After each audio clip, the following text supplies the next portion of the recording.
Anaerobic digesters as a solution to the sustainability problem of waste disposal on the Big Island of Hawaii.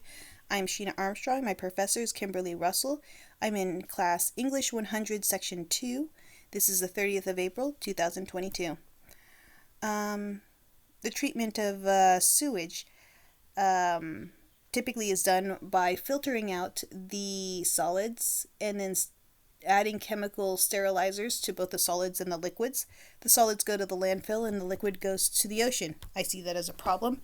And the solution that I am proposing is anaerobic digesters. Anaerobic digesters use bacteria to break down your waste, and it breaks it down into two different products. For the most part, it gasifies it. And in that gas is methane. If anaerobic means no air, so in an anaerobic digester, methane is odorless, and it is also something that is flammable, so you could use it as an energy source. And the other byproduct is a liquid fertilizer. Anaerobic digesters dispose of any sort of organic matter, so if you have other types of organic matter, that's an added benefit of having an anaerobic digester. Examples of struggles in communal management of sewage is when a ship ran into a sewage line over by Pearl Harbor, making that area unswimmable.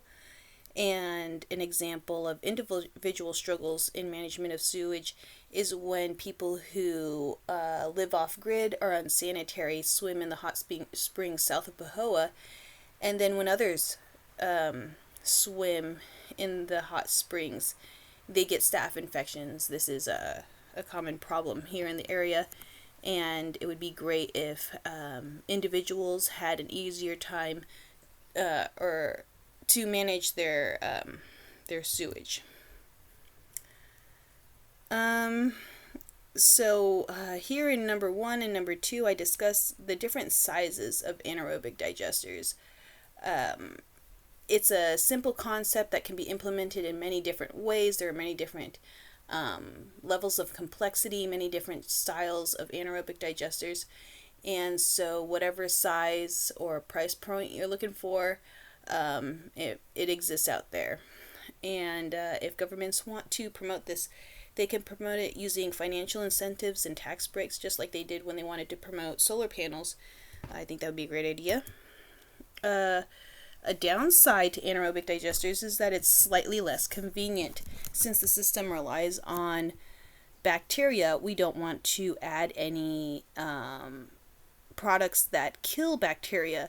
So being that this is hooked up to your plumbing system, you can't use antibacterial soaps such as cleaning your toilet with bleach. That would be a bad idea. And the system breaks down heavy salt minerals and paper products slower. So it's best to avoid those two things. And many detergents such as dishwashing soap, laundry detergent, shampoos have heavy salt minerals in them. So if you are hooking up, normally in plumbing, everything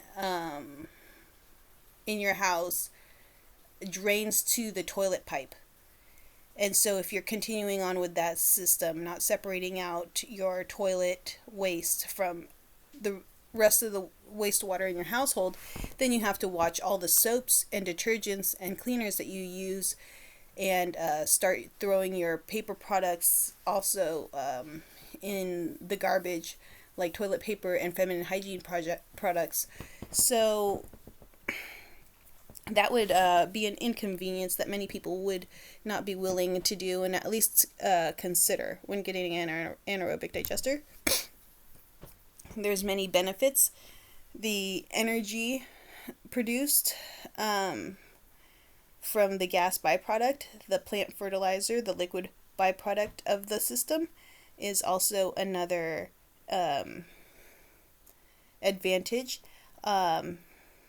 Also, I I think one of the biggest ones is the cost of the conventional way that we treat our sewage to the environment.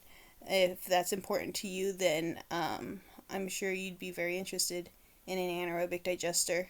Um, so we're turning sewage from a problem to an asset. It's a resource that has not really been looked at as a resource, and therefore has not been is an untapped resource. For different people, the inconveniences versus the benefits weigh out differently. So it might be good for some and might not be good for others. But any amount of increase in the use of anaerobic digesters would be positive, certainly to the environment. It would be difficult to incorporate this large scale, like from the government, because through the government sewer lines, because you can't really regulate whether people do things like throw bleach in their toilet. But if you wanted to do it more large scale, here's some examples. Like if you had a small environmentally minded community, they might be able to use an anaerobic digester. The regulations for, or the rules for RV pump out stations and campgrounds are already compatible with the requirements for anaerobic digesters, so making the conversion to anaerobic digesters would be fairly easy for campgrounds and RV pump out stations.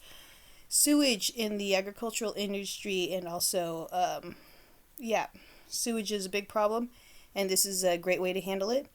Again, if the government wanted to promote this, they could create financial incentives and tax breaks. I have an anaerobic digester. My system looks very similar to this. This is a graphic made by the same company that made my anaerobic digester, which is Home Biogas. If you look at number 1, that's the toilet inlet. The one that comes with the system is a marine manual hand pump toilet. You use a hand pump to create pressure, water pressure, and that's what's used to flush the toilet. You could use a regular toilet. It's just my system uses this marine privy toilet. And then if you look in the graphic, then it goes to number 2, the anaerobic digester. And from there, it comes out 2 different ways. If you look at number 3, the yellow line, one byproduct is the gas fuel, which in this diagram is used for a gas cook's range stovetop. Mine I have in my outdoor kitchen. So I have a little outdoor kitchen because of this system. And the other byproduct is the liquid fertilizer. As you see in number 4, mine goes down irrigation pipes to a lower level of my property where there is guava trees. And so that's my system, and I would definitely recommend it. Here are my works cited.